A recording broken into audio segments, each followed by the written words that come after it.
Hi అండి, welcome back to మన Telugu kitchen. ఈరోజు మన వీడియోలో 100% ప్రతి ఒక్కరికి ఉపయోగపడేదే ఈ వీడియో ఉంటుంది. తప్పకుండా ఎక్కడ స్కిప్ చేయకుండా చూడండి. ఇడ్లీలో ముందు ఇలా వాటర్ పోసాక అలాగే పెట్టకుండా వాడిన నిమ్మ తొక్క వేస్తే ఇడ్లీ పాత్ర నల్లబడదు. ఇదొక టిప్. ఇక్కడ వెజిటబుల్స్ ఇడ్లీ పాత్రలు ఎందుకు పెడుతున్నామంటే ఎక్కువ ఇలా స్కూల్కి వెళ్ళే పిల్లలున్నా, ఆఫీస్కి వెళ్ళే వాళ్ళున్నా, పిల్లలకు ఒకసారి పెద్దలకు ఒకసారి ఇడ్లీ పెడుతుంటాం.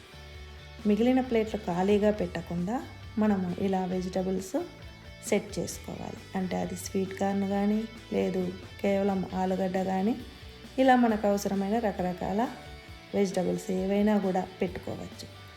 ఏమంటే అవి ప్లేట్ కూర్చొనే విధంగా మనం పెట్టుకోవాలి. మరీ చిన్నగా మాత్రం పెట్టకండి.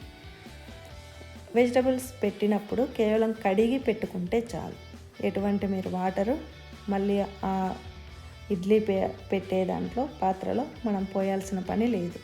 కేవలం ఇడ్లీకి స్టీమ్ కావడానికి పోసిన వాటర్తోనే వెజిటబుల్స్ కూడా 100% కుక్ అవుతాయి. చూడండి, ఇలా మనకు కేవలం 12 మినిట్స్లో ఇడ్లీ అయింది. అదేవిధంగా మరి వెజిటబుల్స్ కూడా మెత్తగా అయ్యాయా లేదు ఇంకా ఉడకలేదా అనేది చూద్దాం. చూడండి, ఇక్కడ నేను 10 ఇడ్లీలు నాకు అవసరమైంది. మిగిలిన పాత్ర అంతా ఖాళీగా ఉంది. అందుకని ఇలా 4 టైప్స్ ఆఫ్ వెజిటబుల్స్ పెట్టుకున్నాం. క్యారెట్ పర్ఫెక్ట్గా కుక్ అయింది. ఇక్కడ ఆలుగడ్డ పీల్ చేయకుండా పెట్టా, ఎందుకంటే మెత్తగా అవుతుంది పీల్ చేస్తే. చూడండి, కట్ చేసి చూస్తే మనకు ఇది కూడా పర్ఫెక్ట్గా కుక్ అయింది. కేవలం వీటిలో ఉన్న విటమిన్స్ మనకు బయటికి పోకుండా ఆవిరికి మాత్రమే ఇవి ఉడికాయి. ఏమంటే పాత్రలో పెట్టకుండా వెంటనే ఇవి కూడా పక్కకు తీసి పెట్టుకోండి, లేదంటే వేడికి మెత్తగా అయిపోతాయి. అంతే, దీనికి మన ఇష్టం.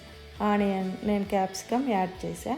అంతే, మనం ఉడికిన వెజిటబుల్స్ వేసి సాల్ట్ పెప్పర్ వేస్తే సలాడ్ రెడీ అయిపోతుంది. Thanks for watching.